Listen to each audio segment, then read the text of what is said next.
Olá, me chamo Rebeca BD, sou vice-presidente da CDCom e hoje estamos aqui com convidados super especiais para a gravação de mais um podcast, CDC Cast falando em consumo. E o tema de hoje é um tema super atual que está aí na mídia a todo vapor, que é milhas aéreas, por onde começar e entendendo seus direitos. Hoje, como convidado, nós temos aqui o Rafael Vasconcelos, ele é engenheiro, vou pegar aqui a cola, porque, né, o Rafael Vasconcelos, ele é engenheiro, é ex-funcionário público, cofundador da Control Milhas e CEO da agência de viagens Aeroin. Rafael, seja muito bem-vindo ao nosso podcast, CDC Cast Falando em Consumo. É um prazer tê-lo aqui conosco. E juntamente com você temos essas duas feras aqui que compõem a CDCom, doutora Sabrina Nolasco, que é presidente do conselho da CDCom, advogada com ampla atuação na defesa do consumidor. Estávamos falando aqui com foco na atuação de passageiros, né, no direito dos passageiros. E o doutor Cláudio Andrade, também membro da CDCom, advogado, atua aí tanto na Justiça Comum como nos juizados especiais, na defesa do consumidor. E é isso, sejam todos bem-vindos. A ideia é a gente aqui ter um bate-papo leve, falando de consumo e falando do mercado de fornecimento. Tentando entender um pouquinho aí, Rafael, sobre os direitos que vocês têm, os deveres que vocês têm, da mesma forma como fornecedores. Sim. E os direitos que os consumidores têm e os deveres que os consumidores têm, né? A gente realmente entende que a relação de consumo ela precisa ser uma relação equilibrada, justa, harmoniosa. O mercado de consumo ele não existe sem o fornecedor, assim como também não existe sem o consumidor. Então, a ideia é essa, a gente bater um bate-papo aqui realmente sobre essa história das milhas. E aí, Rafa, eu queria te perguntar, assim, já começando, deixando a bola aí contigo, sobre como é que a tua empresa atua, o que é o programa de milhagens. Muitas pessoas sabem o que é, mas não sabem ao certinho o que é que significa, como é que se dá. Pode ficar à vontade. Obrigado, Rebeca. Primeiramente, agradecer aqui o convite de vocês, da Sabrina, seu, Rebeca, do Cláudio, para a gente participar aqui. Espero que a gente possa contribuir e bater um papo realmente bem descontraído aí e possa agregar na vida de quem está assistindo a partir de agora, a respeito aí principalmente das milhas, das viagens, de tudo que a gente vai falar um pouco aqui, tá? Já respondendo a sua primeira pergunta, hoje a Control Milhas, né, a nossa startup, ela surgiu ali no final de 2020. A gente enxergou, eu e meu sócio Davi, a gente enxergou uma oportunidade no mercado que estava começando a se desenvolver, que era o mercado das milhas aéreas. Existe esse mercado a partir da visão do consumidor para uso próprio, e existiu e ainda existe até hoje esse mercado a partir da visão de um negócio, de um modelo de negócio, que as pessoas compram e vendem as milhas, e a partir desse modelo de negócio, a gente viu que, por ser novo, embrionário ainda, não tinham soluções, não tinham ferramentas, e era um modelo que estava crescendo e cresceu bastante, inclusive durante a pandemia. E aí a gente sentiu, primeiro por necessidade própria, por escalar a nossa agência de viagens que a gente trabalha com milhas, a gente enxergou essa necessidade e essa oportunidade no mercado, e a gente foi atrás de desenvolver uma solução tecnológica, né, para a gente conseguir gerenciar as milhas de forma mais fácil. E a partir daí surgiu a Control Milhas lá no finalzinho de 2020. A gente começou ali com o modelo de uma planilha, só que uma planilha bem completa, que a gente já chamava inclusive de sistema. E depois a gente profissionalizou de fato, a gente desenvolveu um sistema, tecnologia própria, para a gente conseguir gerenciar as nossas milhas ali de forma mais fácil. Compra as milhas, só porque eu fiquei com essa dúvida. A aquisição das milhas é das próprias companhias aéreas? Por exemplo, você vai na Gol, na Latam e compra as milhas e faz ali uma venda em cima disso, é isso? Isso, exatamente. As pessoas, né, você pode comprar, o Cláudio, a Sabrina, vocês têm as milhas que vocês já ganham ali através do cartão de crédito, dependendo do seu cartão de crédito, você vai pontuar em programas específicos ali, parceiro dos bancos, tá?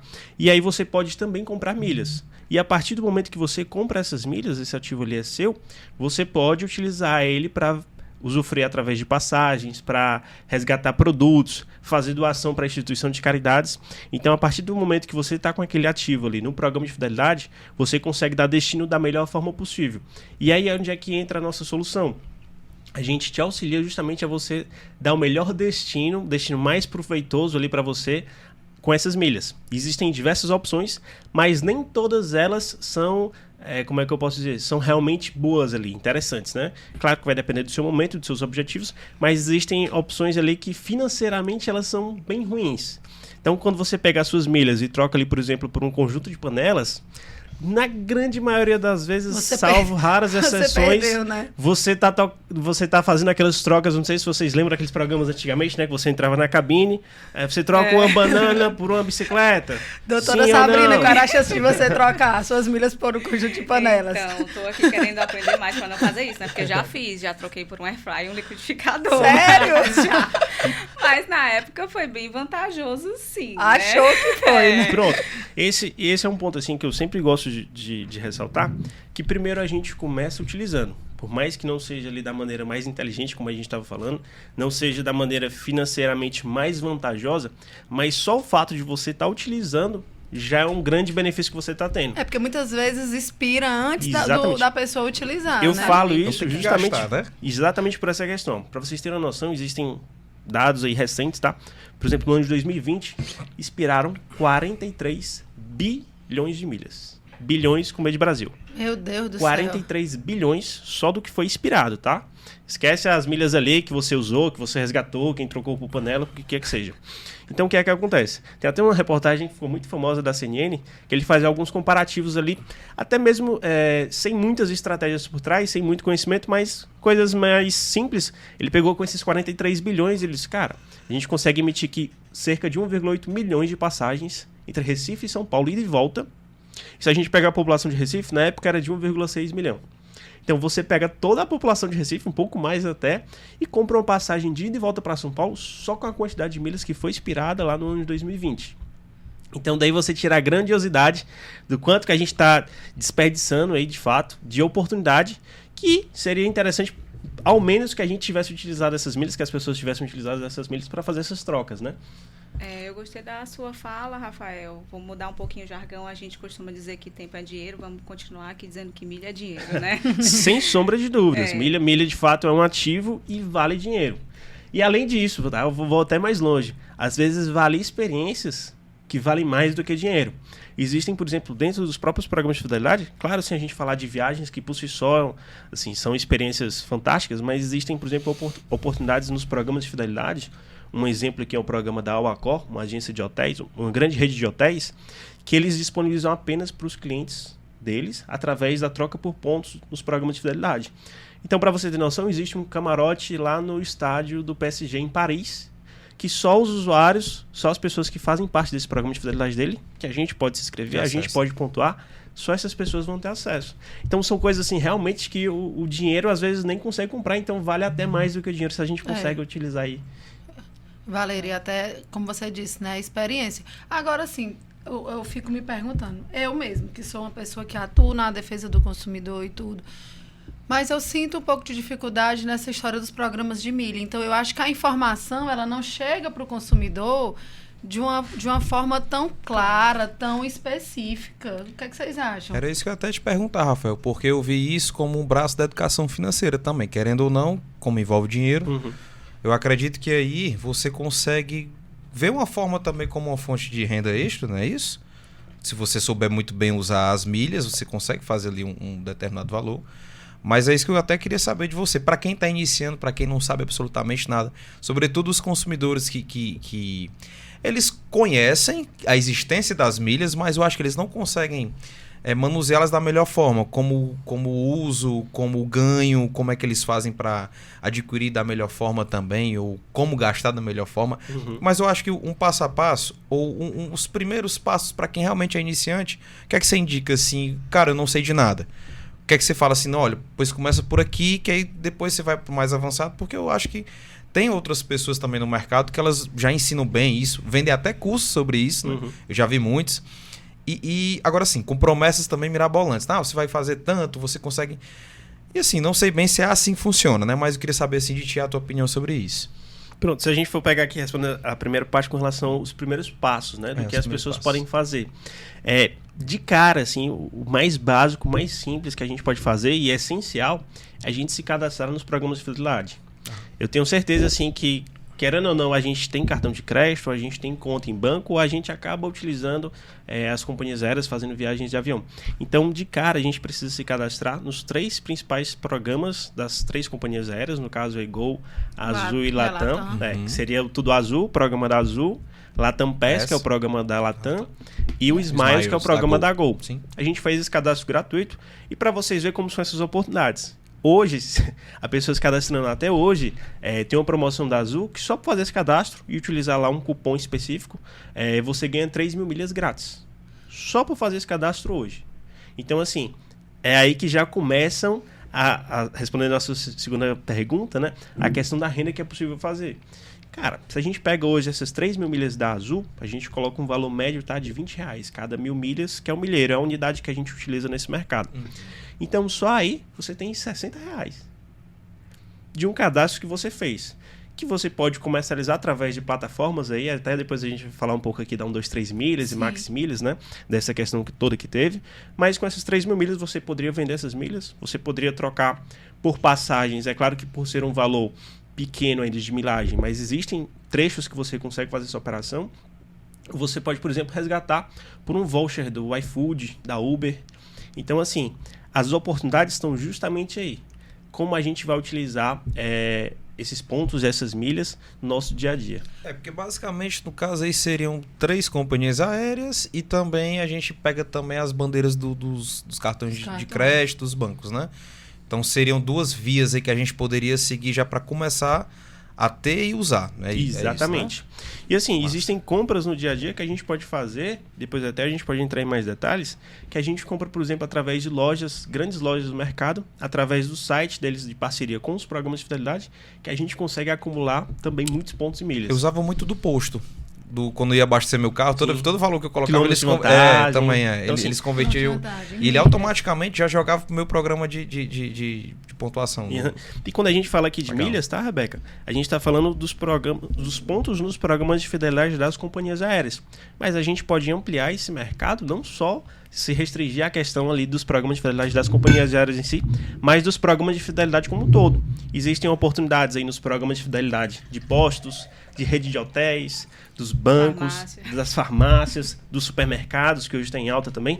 Então, assim, quando a gente olha, se a gente for fazer um 80-20, talvez a maior parte do valor, os benefícios que a gente consegue vão estar nesses programas das companhias aéreas. Mas existe ainda ali um 20% que a gente pode tirar proveito. Entendi. Então, assim, quando você faz você abastecer utilizando o aplicativo do seu celular, lá do programa de fidelidade do posto, você tinha um benefício ali indireto que você acaba usufruindo e é vantajoso, né? Rafael, então, assim, só para eu entender, assim, só para quem está nos assistindo entender. Vocês, no caso, a atuação de vocês de forma específica, vocês compram as milhas das empresas de companhia aérea, enfim, e fazem como se fosse um repasse para o consumidor.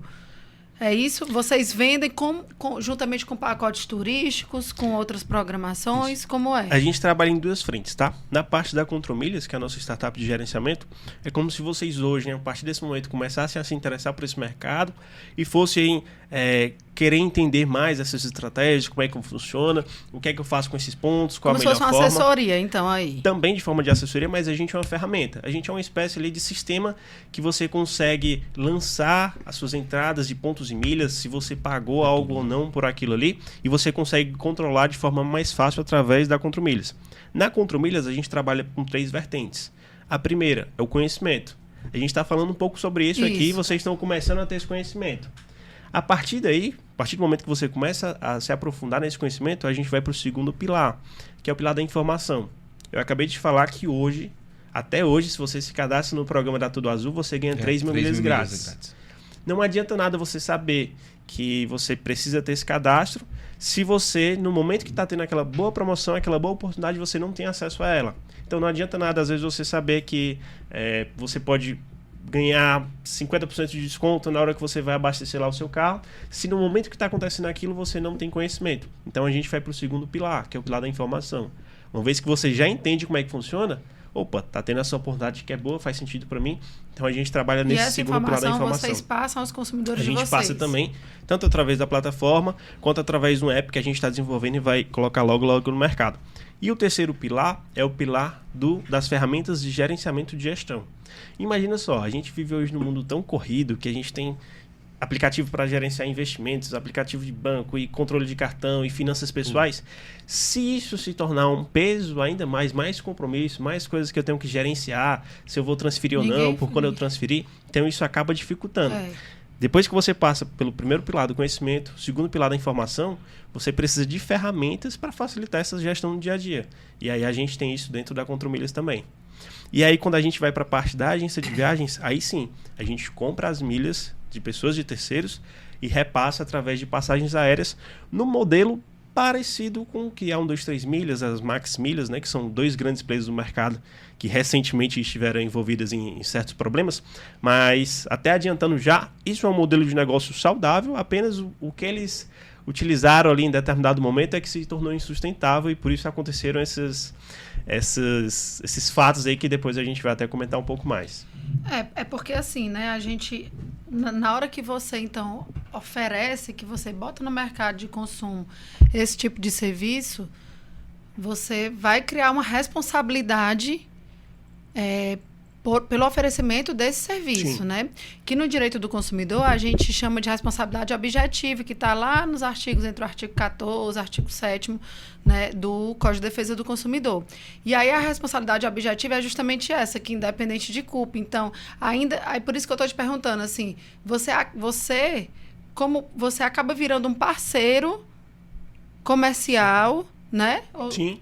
Da empresa, Solidário, da companhia sim, aérea. solidário. Então, vocês teriam ali a responsabilidade solidária prevista no artigo 7º do CDC. Exatamente. Aí é onde o bicho pega, né? Né, doutora? Agora, antes disso, eu queria só elogiar essa parte e até falar para Sabrina. Tudo aqui se torna estratégico, né? Porque você, quando for comer alguma coisa, você sabe que pode lucrar com isso. Se você for abastecer o carro, você vai lucrar com isso. Com a farmácia, você vai lucrar com isso. Então, eu tenho alguns amigos que eles são bem metódicos. Ele, peraí. Se eu for comprar alguma coisa, deixa eu ver qual aplicativo que eu vou comprar aqui, porque daqui eu já jogo pro outro lado. É assim. Eu já vi isso, eles fazem esse bate-bola. Eu queria fazer, mas assim, eu faço em alguns, mas eu entendo que tá faltando alguma coisa para não fazer em todos, porque eu acho que dá. Tanto na parte de abastecimento de veículo, na parte da alimentação, na parte de viagem, na parte de compra de tudo, eu acho que dá para o cara fazer aí um meio campo legal, né? É bem estratégico. Eu ia até falar isso para ela, que eu acho que ela também já faz isso também, né? Faço mais. Conte mais um pouco sobre disseste mais, doutora. A questão de com que pouquinho que falta é paciência, viu? Porque eu acho até que a sua ferramenta ajuda muito, porque tem que ter muita paciência. Não tem isso unificado no mercado, a não ser a ferramenta de vocês, que eu não conheço outra, não trabalho com outra. Mas você tem que ficar olhando no programa de vantagens da Livelo, por exemplo, que é o que eu uso, se eu comprar por dentro... Que é um dos melhores, diga-se de passagem. Se eu comprar por dentro do site da Livelo, no site da Amazon, a compra na Amazon ela é pontuada em dobro, né? Ela já joga pro outro lado, né? E aí o da Livelo eu transfiro para qualquer um dos três que tiver mais benéfico na época, né? Ele precisa de um curso realmente, né? Para você aprender, neutro, né? E paciência e tempo, né? Mas a gente tem que entender também que isso faz parte do modelo de negócio, assim. A partir do momento que a gente também isso se torna... O negócio é isso, né? Não, e a partir do momento que isso se torna comum para todo mundo, as oportunidades vão acabando diminuindo, Com porque certeza. acaba normalizando. Então, assim, a gente tem que entender isso também como... É um jogo, vamos falar aqui um pouco, por exemplo, dos cartões de crédito, dos bancos, né? Na hora que eles estão lhe vendendo ali o produto, aquele cartão de crédito, eles vão te dizer que tem acesso à sala VIP, pontuação tal, XYZ, mas eles não te dizem, de fato, a melhor forma de você usar aquilo, qual o momento ideal, porque assim, entende que ele está te oferecendo, ele está te dando ali um benefício, né? Querendo ou não, a gente sabe que é bom. Você está pagando por isso indiretamente, claro. E só um adendo, nem costumam te dizer também o valor da anuidade, né? Porque esses cartões, eles têm uma anuidade bem salgada. E aí o que é que acontece? Na hora que a gente vai utilizar, como a Sabrina está bem falando assim, as coisas não ficam tão claras. Então, faz parte do jogo, a gente está jogando ali com as regras dos programas de fidelidade, né, dos pontos. A gente sabe que existem essas oportunidades, mas a gente, de fato, precisa entender, quebrar um pouquinho a cabeça, precisa de tempo para a gente entender qual o melhor jeito da gente tirar proveito daquilo ali. E eu gostei de uma fala sua, Rafael, que você falou que as milhas são ativos, né? É um ativo que você adquire. E para nós aqui que operamos no direito, é uma coisa importante para os advogados, para os estudantes que nos assistem. Hoje, milhas participam de inventário, é patrimônio, é dinheiro, né? Como eu falei no começo, que milha é dinheiro.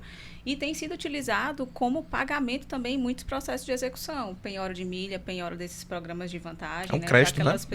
Teve um recente até, não sei se você sabe, do Emerson Fittipaldi, né? Que ficou bem conhecido, acho que tem uns 6 meses mais ou menos, que o juiz penhorou lá as milhas dele no processo que ele porque realmente tem muita gente que movimenta muito, né? Então, assim, aquilo, o juiz entendendo que realmente é um ativo bem...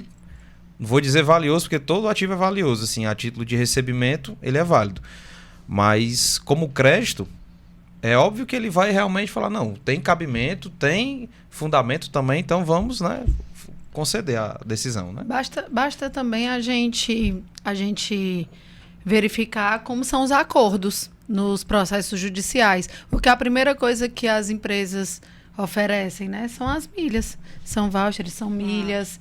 Quando a sua bagagem chega quebrada ali, faltando rodinha, né? Sim, vamos lá. O que é que normalmente, para fazer um acordo, tantos R$1.000, X reais e mais tantos mil pontos de milhas, né?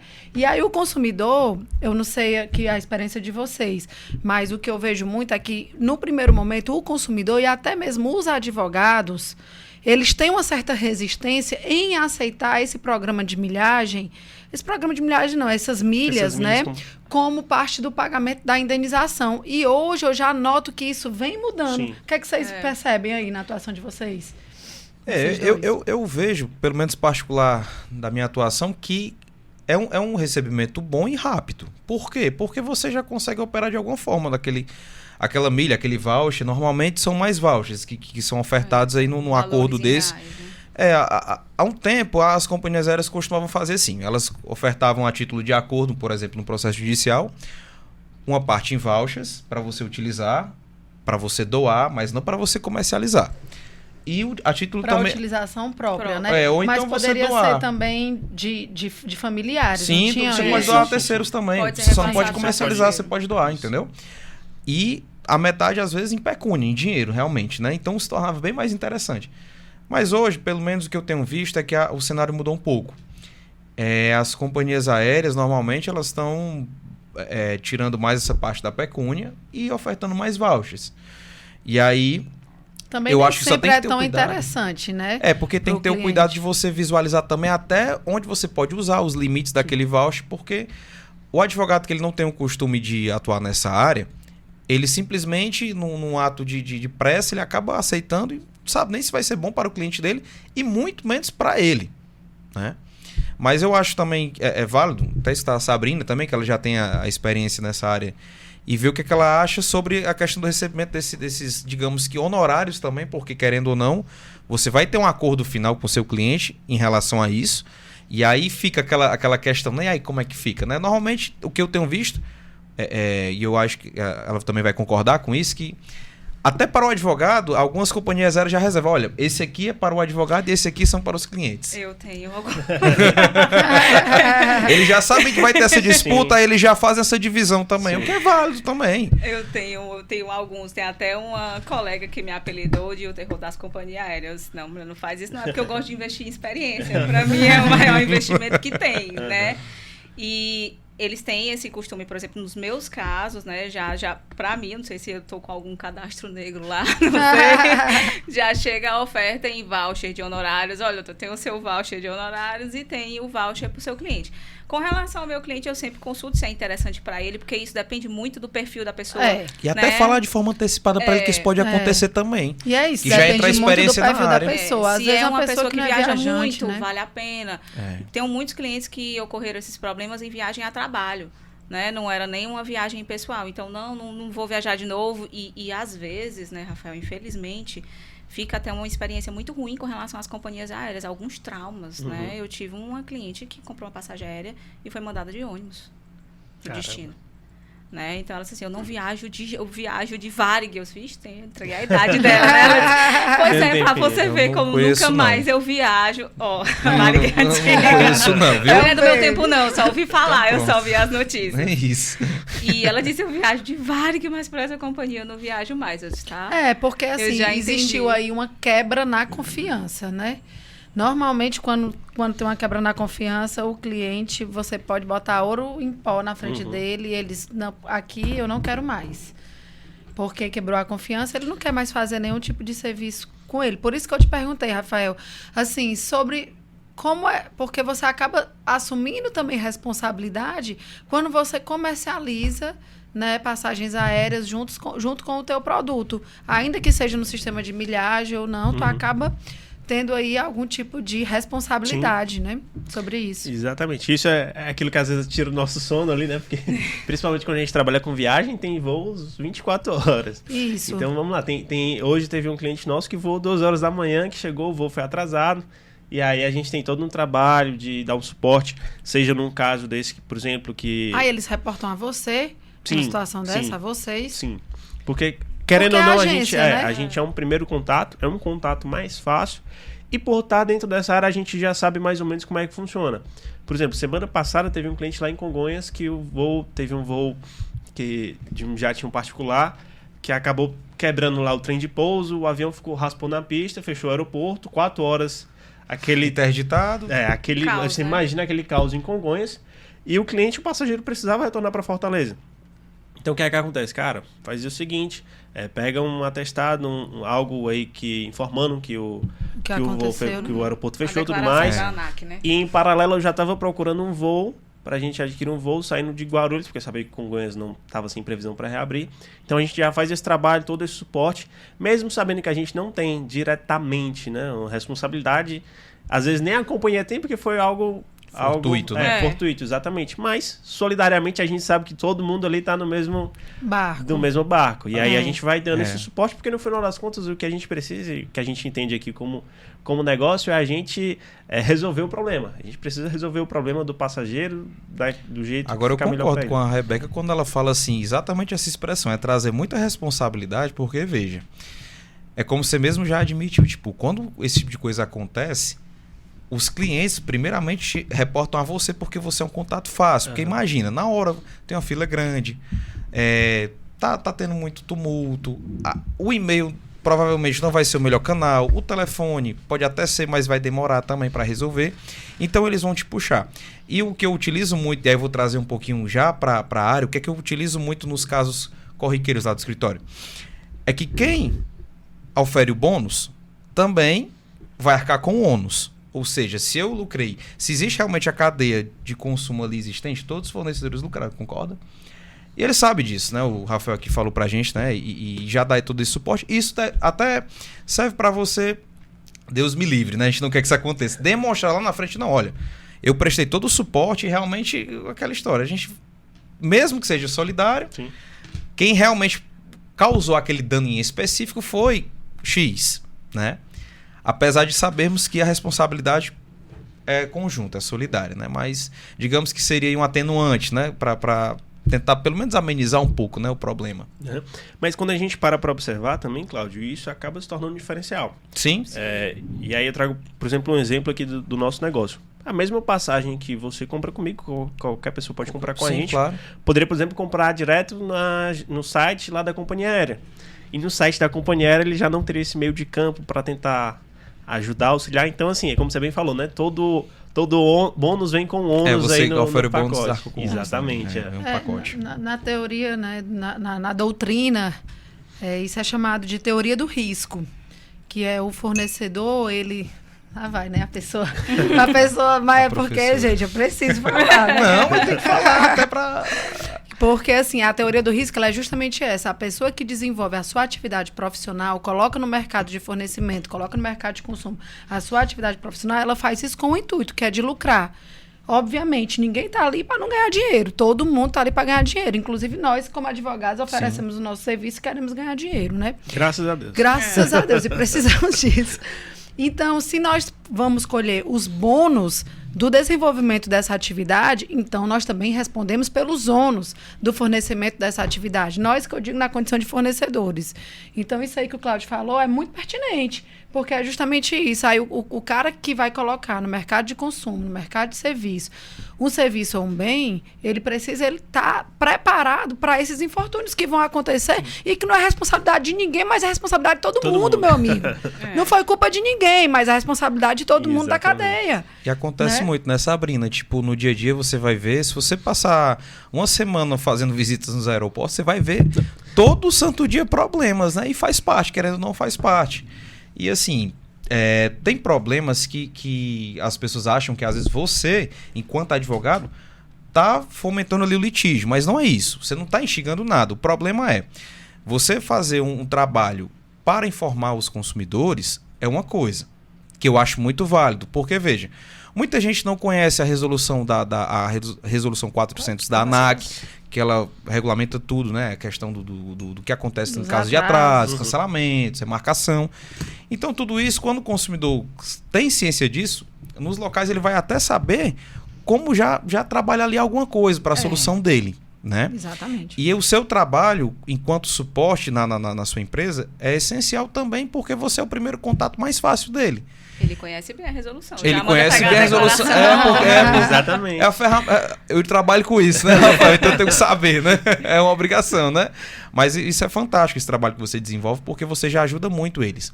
Inclusive, até numa demanda judicial, eles já vão lhe esquecer, sabendo, não, esse cara aqui, se ele tiver bom senso, obviamente, né? Esse cara aqui me ajudou demais. Então, esse aqui era pra ganhar junto comigo, né?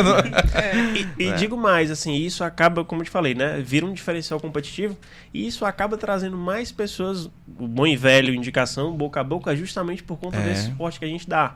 Nesse momento. Esse cliente que eu te falei, coincidentemente, agora, ele teve o voo, pra você ter noção, ele fez uma viagem Fortaleza-São Paulo, 2 dias, o voo dele foi cancelado em Fortaleza e cancelado em São Paulo.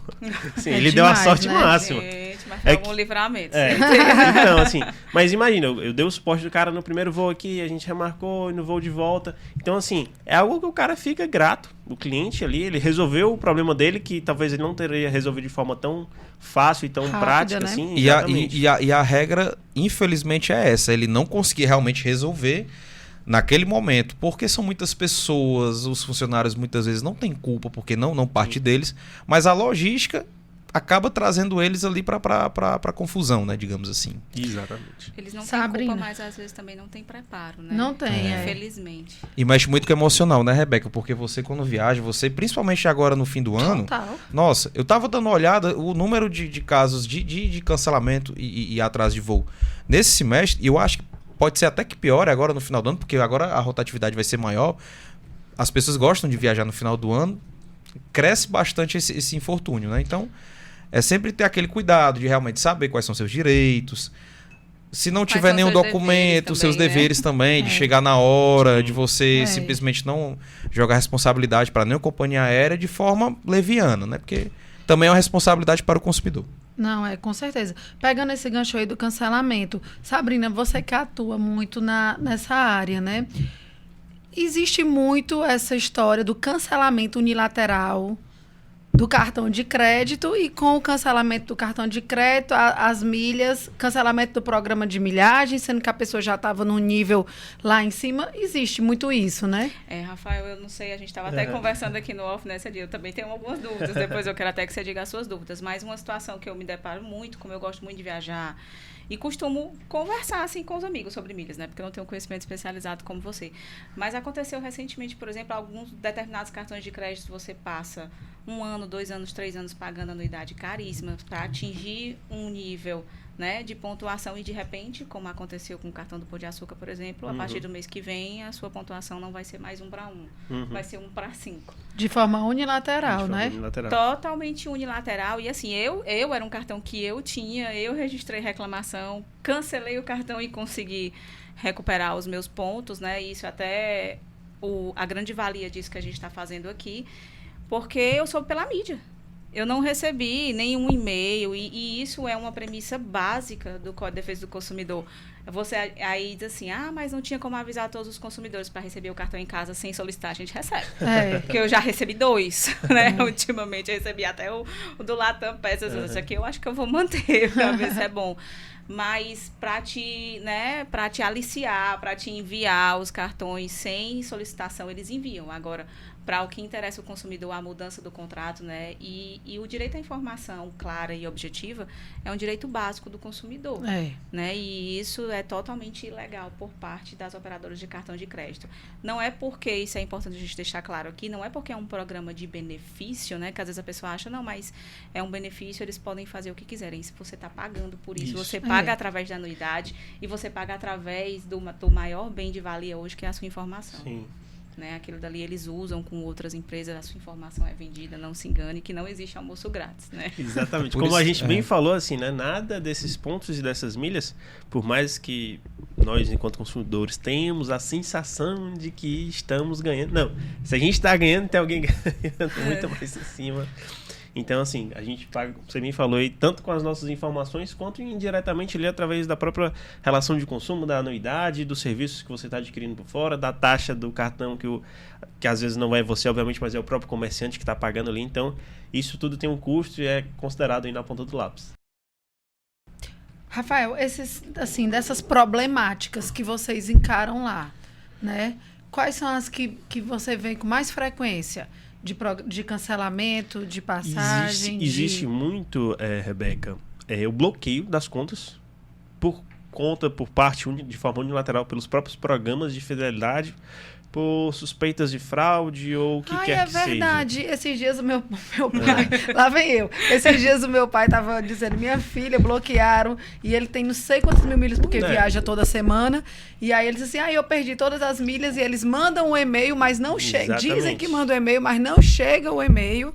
É uma relação, assim, instável. Tumultuada. Porque o que acontece? Do mesmo jeito que... Só para a gente ter uma noção aqui, tá?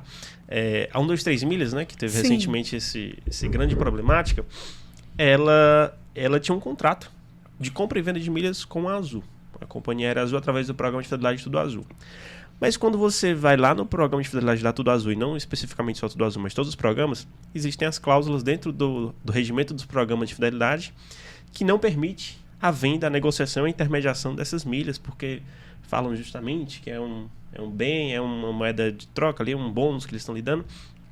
Mas aí quando você vai ver a própria empresa, o próprio programa de fidelidade, ele tem contratos de compra e venda com outros parceiros. E contraditório, vezes, no mínimo, não só né? Contraditório, como que acontece? A principal justificativa e prerrogativa deles para bloquearem as suas contas, né, dos usuários, é justamente essa questão da comercialização, transação entre contas. Então, assim, de maneira meio que arbitrária, unilateral, eles bloqueiam, às vezes você fazendo ou não esse tipo de comercialização. E aí eu trago até outro ponto para vocês, que a Sabrina até já antecipou, de dúvidas assim, que eu trago com relação ao direito do consumidor, é no fato dessa comercialização em si, né? O regimento dos programas de fidelidade proíbem essa comercialização, mas existem diversas decisões judiciais favoráveis, porque entende a milha de fato como um ativo, que o usuário está pagando diretamente por aquilo ali, então pertence a ele, se pertence a ele, ele define o que é que ele pode fazer ou não. Eu vou levantar essa bola aqui depois para vocês, mas acontece justamente isso. O principal problema hoje é essa decisão unilateral dos programas de bloquearem por quaisquer que sejam as suspeitas dele, tendo acontecido ou não. Às vezes até infundadas, infundada, né? Na maioria das vezes infundada. E assim, só resta a gente, enquanto consumidor, esperar, aguardar, abrir chamada, suporte, mas enquanto isso você pode, por exemplo, perder um voo, perder suas milhas E vocês acabam passando por isso porque acabam intermediando na prestação da consultoria? A gente, de certa forma, a gente faz uma intermediação entre as milhas que você quer vender, Rebeca, por exemplo, e a passagem que a Sabrina quer comprar. Mas as milhas são emitidas ali da sua conta, tá? Então, assim, essa milha ela não sai pulando de conta em conta. Ela sai direto da sua conta. Mas existe, sim, essa grande problemática aí, né? A questão se é legal ou se não é, da venda e da comercialização das milhas. Isso é um dos grandes... E aí, meus especialistas? Das grandes dúvidas. Dizem?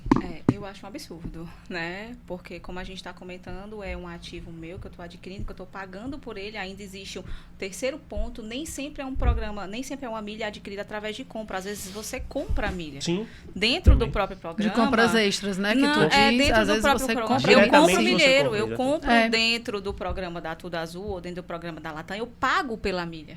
Uhum. Além de pagar indiretamente através de anuidade de cartão de crédito, principalmente quem atua muito nesse mercado, às vezes tem essa compra. E se o produto que eu comprei é meu, é um ativo meu que eu adquiri, pago, eles simplesmente fazerem esse cancelamento unilateral, né? E aqui é uma bandeira até que eu e o Dr. Cláudio levantamos, aqui vamos iniciar a campanha. Existe um projeto de lei no nosso Congresso, que hoje em dia não existe uma lei que regulamente esse mercado de milhas. É um grande mercado. Sim. Você já falou aí dos números, em valores bilhões de reais que isso gera. E existe um projeto de lei que parou lá no Congresso, em votação para regulamentar tudo isso, o prazo, porque isso é um dos absurdos, né? Os outros é prazo de validade, que simplesmente expiram sem qualquer informação para o consumidor, né? O cancelamento do próprio programa de pontos, o bloqueio indevido, e o que eu acho às vezes até cômico para não dizer trágico, né? Eu digo assim, quando é um fraudador não tem um bloqueio, né? Mas um cidadão de bem, um cidadão de bem que está lá nas madrugadas aqui, como eu, pesquisando as promoções de milha, né? Graças a Deus eu nunca tive o meu particular, nenhum dos meus programas de pontos bloqueados, mas já tive vários clientes com 300, 400, 500 mil milhas que viaja toda semana como seu pai e que simplesmente entra em desespero. Assim, a situação é desesperadora. E aí eu te digo que o esperneio, né, não é só a ouvidoria, a gente vai um pouco além, né, e até é importante deixar aqui para os consumidores essas ferramentas. Tem a reclamação dentro da própria ANAC, para não se limitar só ali à companhia aérea, isso pode te ajudar também. Sim. Dentro do DECOM, né, que é o consumidor.gov.br, é uma reclamação que você faz online e muitas vezes, né, consegue uma resposta mais rápida do que a própria ouvidoria da companhia. Hoje esse é um dos meios que a gente mais usa e tem mais resultado, assim, é o consumidor.gov. De forma mais fácil, se a gente for falar, sem precisar de muito conhecimento jurídico na causa, sim, acionar a ação e tudo mais, mas assim, o consumidor.gov ele tem um nível de resolução aí dentro desse aspecto que a gente está tratando aqui, é muito bom. É porque ele gera uma multa para a companhia e eles tratam de uma maneira diferenciada. O próprio Código de Defesa do Consumidor, lá no artigo 51, ele traz as cláusulas que são nulas, né? As possibilidades de anulabilidade de cláusulas contratuais. Então, assim, de repente, ao verificar um contrato desse... De adesão, totalmente adesivo, totalmente de adesão, né? Isso. Exatamente. Onde o consumidor, ele não pode se debruçar, ele não pode opinar, ele não tem voz ativa. Muito possivelmente, existe a possibilidade ali de você conseguir anular uma cláusula dessa. Mas, para você anular uma cláusula dessa, o perrengue é esse. É porque tem que judicializar, né? Muitas vezes. Esse é o grande problema, sim. Aí o cara quer judicializar? Não quer. Sabe por quê? Porque, é dinheiro para judicializar. Tempo, é dinheiro com advogado. E ainda assim acontecem. Porque existe a falha de prestação de serviço, que está também no artigo 14 do CDC, que é materializado exatamente aí. Quando você compra as milhas, você quer usá-las, mas você sofre um bloqueio indevido, algo nesse sentido. E aí você não, quero só que a oferta lá das milhas que estavam sendo vendidas para mim eu comprei, eu quero utilizar e não consigo. Aí lá vai, você vai, junta tudo e joga para o judiciário de novo. E aí a turma reclama, é uma massificação enorme. E aí isso gera outro problema também, que a turma normalmente vê o desgaste com o tempo, o desgaste com a resolução do problema, vê que não consegue, aí você também coloca o quê? Os danos morais. E o que é que acontece hoje? Muitas vezes a gente vê aí a prática em excesso dessas ações que causam a política do mero aborrecimento, que é quando você não tem o seu dano albergado ali. Você explica, você mostra tudo, as provas você coloca tudo lá bem direitinho, que você foi atrás de resolver.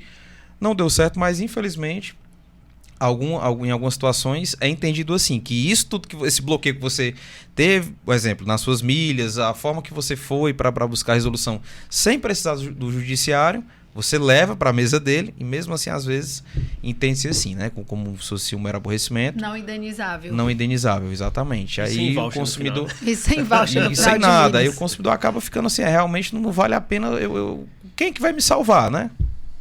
E é por isso que no final da conta a gente tem aqueles números que eu falei aqui, né? 40 bilhões de milhas expiradas. Imagina, assim.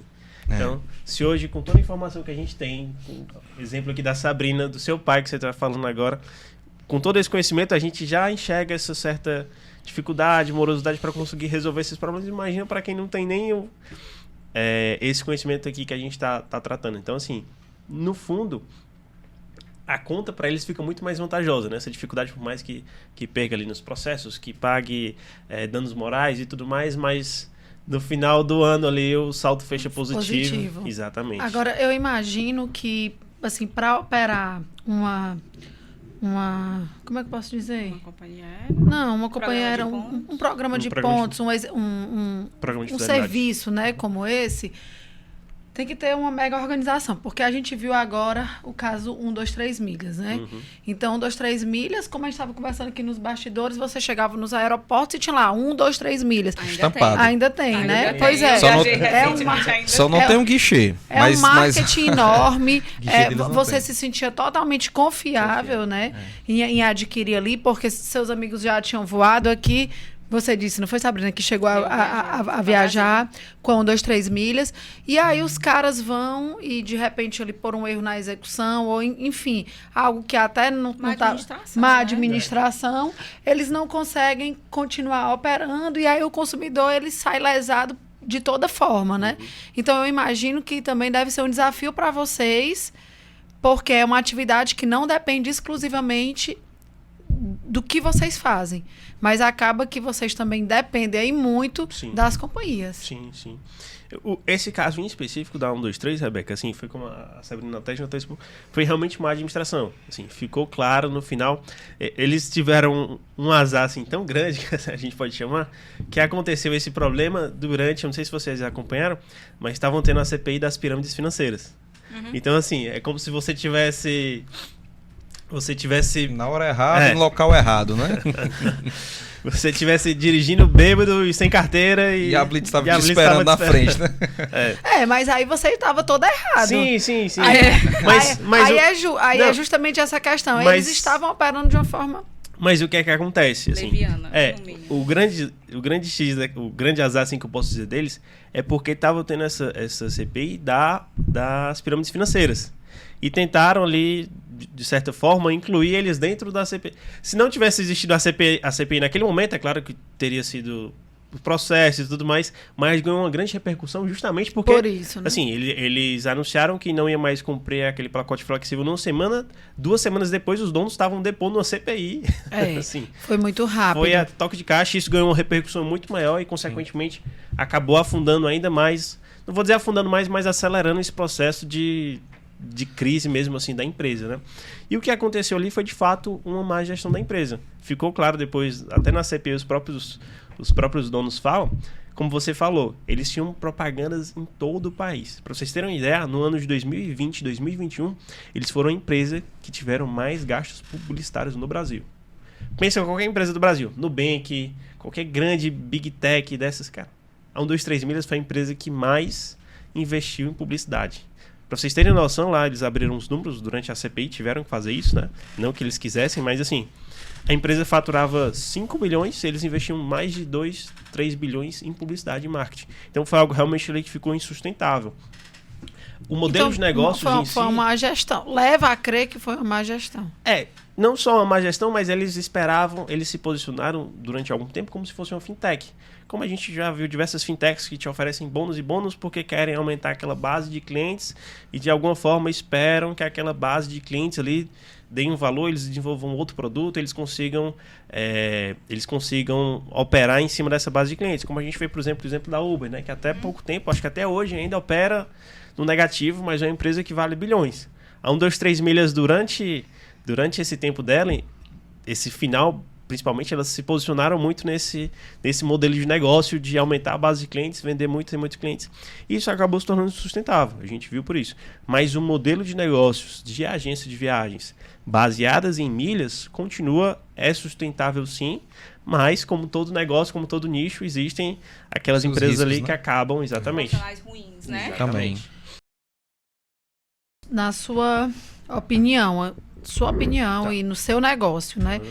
Você acha que impactou assim, a confiabilidade do consumidor na compra desse tipo de serviço? assim, é a 123 Milhas, que era super, né, conhecida, como você disse aí, foi a empresa que mais investiu em publicidade, então isso gera uma confiança para o consumidor e aconteceu toda essa problemática. Então, nas empresas locais, nas empresas menores, o consumidor ele pode acabar não se sentindo tão confiante. Isso, você sente alguma repercussão nesse sentido, depois desse caso da 123 Milhas? Existe, porque é como se a gente pegasse um determinado nicho. Vamos supor que, sei lá, a gente fala de bitcoins, moedas virtual. Existe o Bitcoin, não vamos entrar aqui no mérito se é bom, se não é, se faz sentido, se não faz, mas existem as empresas que operam Bitcoin e quando uma determinada empresa dessa quebra, querendo ou não, o nome do Bitcoin o mercado é afetado. O mercado é afetado indiretamente. É claro que a melhor resposta para tudo isso é o tempo, né? A gente vai vendo ali as empresas que vão se mantendo. Querendo ou não, é a classe, né? É a mesma coisa da gente também. Vai que acontece alguma coisa de um advogado fazer algo errado. Eu já visualizei alguns momentos que até familiarizam, todo advogado é assim, assado. Não é. Então, assim, acaba que pagando pela classe toda, né? Numa situação dessa, né? Mas tanto pelo lado negativo, Rebeca, quanto também pelo positivo. Imagina só, a 123, ela já chegou a vender, acho que foi em 2022, cerca de 10%, aproximadamente 10% de todos os embarques no Brasil foram de passagens emitidas pela 123. Então você imagina, era o top 1 do mercado de agências de viagem, uma das maiores agências da América Latina de viagens, e que deixou de existir. Não deixou de existir porque ainda continua lá o site, mas assim... Sim. Então, a demanda dessa turma, né? Quem procurava... Existem, né? É mesmo, aí é aquela história, não né? Não só existem... Uns choram e outros vendem o lenço, né? Não só existem, quanto imagina... Não só existe o mercado que ela está deixando, quanto os problemas, vamos dizer assim, né? Que foram criados a partir dessa falha na prestação de serviço dele. Que, querendo ou não, pessoas que tinham viagens marcadas, a passagem não foi emitida, então... acaba gerando uma demanda ainda também para aquelas viagens de última hora que a pessoa chega no aeroporto e descobre que não tem a passagem mais ali. Então gera trabalho tanto pra gente quanto pra vocês também. Sim, teve aí o efeito rebote disso aí tudo, né? Gente, tá muito bom o papo, mas a gente já tem que se encaminhando pro final. Quando a gente menos espera, já vai dar 1 hora de conversa, gente, pelo amor de Deus. O assunto tá muito bom. Mas eu queria, enfim, se vocês quiserem fazer mais algumas considerações, a gente ainda tem aí 10 minutinhos. Alguma coisa que a gente deixou de falar, que é importante, ou alguma dúvida, ou pontuar alguma coisa específica, fiquem à vontade. Eu gostei muito do seguinte, da questão que o Rafael mostrou, o suporte, como é que a empresa dele opera, sabe? Porque eu acho que cada um no seu quadrado. Se todo mundo fizesse a sua parte, era tudo muito bom, mas a gente sabe que na prática isso não acontece, mas você está de parabéns realmente nesse aspecto, porque eu sei o que é passar, por exemplo, por um atraso, cancelamento, vocês também sabem, a Rebeca eu acho que já deve ter passado por isso, e é muito ruim. Você se sente desamparado, você se sente ali abandonado, ninguém quer lhe ajudar, muitas vezes você tem profissionais que não estão preparados, e assim, ainda que tenha muitos casos que as empresas querem deixar que sua responsabilidade ali não exista, seja lá qual for o motivo, mas existem regulamentações para isso. E os consumidores têm que saber sim, né, sobre toda essa parte. E cabe a nós também a fazer o grande dever de casa, que é a informação. Simples assim. E a gente acaba... Até vamos falar aqui para quem está nos assistindo, né? Que no Instagram da CDCom, até nós temos um grupo... Um trabalho de divulgação muito forte. E vários grupos de trabalho por várias searas do direito do consumidor. Cada um faz a sua parte e funciona bem. É isso. E eu queria te parabenizar, Rafael, pelo trabalho, porque Obrigado. Isso realmente é um diferencial de mercado. E aqui falando não só como advogada, mas como consumidora, como uma pessoa que já comprou através de agência de viagem, infelizmente não teve a experiência tão boa quanto a sua, né? Uma agência de viagem reconhecida, mas eu tive uma péssima experiência. E também como uma pessoa que recentemente, há 1 mês atrás, eu tive um voo cancelado nos Estados Unidos, sem falar nada de inglês. Eu fiquei assim... Help. Help me. Não, graças a Deus lá não tinha resolução 400. Agora quando chegou aqui, né, doutora? E era nesse tá ponto... garantida a próxima viagem. E era nesse ponto que eu queria chegar, né, para deixar aqui também uma mensagem de esperança, porque o nosso judiciário, os meios extrajudiciais, eles não funcionam da maneira que a gente entende que deveria, mas funcionam, né? Ainda bem que eles existem, né? E lá no mercado americano, né, que foi o que eu vi recentemente, por exemplo, a companhia cancelou meu voo, dentro do próprio site ele já tinha para residentes nos Estados Unidos, que não era o meu caso, infelizmente, né, um programa de ressarcimento, porque o povo americano, a gente sabe que tem essa cultura de judicializar e reclamar e não deixar passar. E sem né? contar que as indenizações lá, elas são muito maiores, não são pífias, como as indenizações que a gente vê aqui, 3.000, 4.000, 3.500, e acabam desestimulando a prática de serviços mal prestados, diferente daqui. Porque um valor desse, as empresas entendem que assim, não, é isso aqui. Vale a pena o risco. Então, isso aqui vale a pena o meu risco todinho, meu amigo. Pode continuar operando da forma que você quer. Mas foi o que o Rafael falou, né? Que no final das contas, às vezes, acaba compensando para ele. Imagina se todo mundo resolver deixar para lá. Com certeza. Né? Imagina se não existe o consumidor.gov, imagina se não existe os Procons. A ANAC, os Procons e a própria SEDECOM. Né? Que a gente está aqui, todo mundo junto, ninguém solta a mão de ninguém, em busca dos direitos, né, dos nossos clientes, dos passageiros e dos nossos próprios também. Eu comecei a atuar nesse ramo há 12 anos atrás, porque aconteceu comigo, nunca tinha viajado na vida. A cearense, primeira vez que foi pro frio em Florianópolis, com bagagem de mão, resolveu despachar a bagagem de mão. Chegou lá, não estava lá a bagagem. Assim, gente, com perdão da expressão, eu não tinha uma roupa íntima para vestir. Eu cheguei numa cidade que eu não conhecia. Né? E às vezes você diz, mas isso aqui se resolve. É uma situação desesperadora. Desesperadora mesmo. Então, é por isso que eu queria... A gente entende. Imagine para quem não entende, né? Imagine para o hipervulnerável, para o idoso, para o analfabeto, para o indígena que também, viaja. Né, que precisa de um auxílio. Alguma deficiência. Gente, eu tive um cliente recentemente que teve um voo cancelado unilateralmente lá em Belém, só que a mãe dele ia viajar 5 horas de barco para poder chegar no aeroporto e vir. Aí a TAM, não, a gente remite a passagem, minha senhora. Eu aluguei um barco, aluguei um carro, uma pessoa, porque ela era uma idosa, para poder deixar ela no avião. Não é assim, simplesmente a gente remarca, né? Mas você imagina se todo mundo resolver deixar para lá. Não pode. Esse é o problema do direito do consumidor. Né? E aí eu deixo como final aqui qual é o passo, você, como bem disse, o passo a passo de como entender as milhas, né? O passo a passo para quem quer entender os seus direitos enquanto passageiro aéreo é estudar a resolução 400. Ela é, digamos que, pequena para os códigos que existem, né? Para as outras leis, que é uma resolução, no caso. É o primordial. Você imprime e leva. Eu lembro que quando eu ainda era estudante, eu fui viajar com a família, eu imprimi a resolução e fui estudando, foi. Agora não aconteceu na época, eu era estagiário ainda. Não aconteceu nada. Não aconteceu nada, mas eu tava torcendo, né? Eu tava preparado pra dizer artigo 4 horas de 4 horas, isso aqui. Mas assim funciona, assim funciona, né? Se você tá informado, a informação vale gente, porque ouro, é caro. né? Olha, é caro. Viajar é caro, não é barato. A não ser que você conheça, né, os benefícios. Da família, você né? trabalha com inteligência, que é aquela história. Não, o estudo ele liberta, seja ele qual for. Verdade.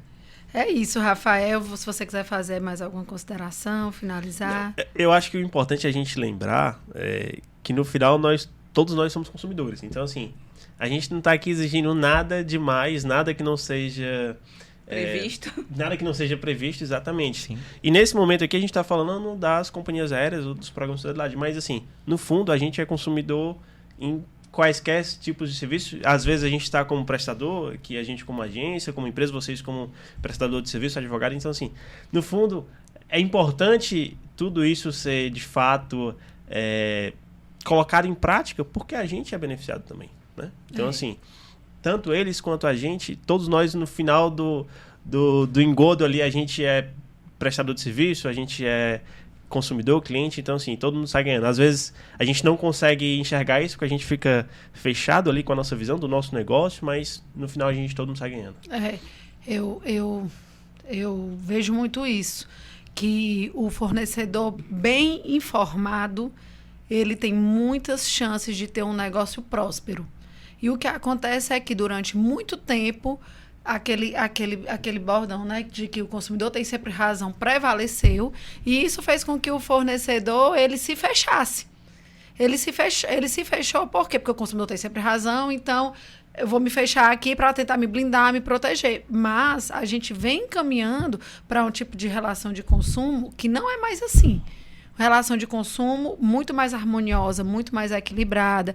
E quando o consumidor, o fornecedor, ele começa a ter acesso daquilo que pode, daquilo que não pode, daquilo que é direito dele, daquilo que é dever dele, todo mundo ganha. Às vezes o consumidor nem sabe, mas o fornecedor sabendo, todo mundo ganha. Como você falou aí, por exemplo, que resolveu o problema de um consumidor seu, porque você conhecia a resolução 400 da ANAC. Mas, quer dizer, você não é advogado. Mas você conhece por quê? Porque você opera na área. Então, como você opera na área, você estudou, você se informou dos seus deveres e dos direitos dos consumidores que você assiste. Então, eu vejo assim como um ganha-ganha quando todo mundo se informa. E, Rafael, muitíssimo obrigada. Eu pelo menos, eu aprendi demais aqui. Não, foi uma satisfação de conhecer e saber demais aí sobre e já quero ser cliente da Contromilhas. Quero sair daqui já para ser cliente da Contromilhas. E é isso. Muito obrigada. Foi de muito valer aqui os seus conhecimentos, o que você colocou aqui na mesa abertamente com a gente. Assim como a doutora Sabrina, doutor Cláudio, também pôde colaborar muito, trazendo a experiência de dentro da advocacia, né? Então, acabou trazendo aí esse contraponto do fornecedor e do advogado do consumidor, que também a gente é advogado do consumidor, mas também a gente é advogado para fornecedor também, gente, né? Então, é importante aí... É saber mediar os lados, né? Saber mediar os lados. Com certeza. E é isso, meus queridos. Pois... Fale, pode falar. Não, para pedir, né, para quem está nos assistindo, para dar o joinha, encaminhar para os amigos, seguir a SEDECON nas redes sociais e aí se inscrever no nosso canal do YouTube para gerar o engajamento. Né? Isso mesmo. Pois muito obrigada, valeu demais, turma, e vamos pro próximo.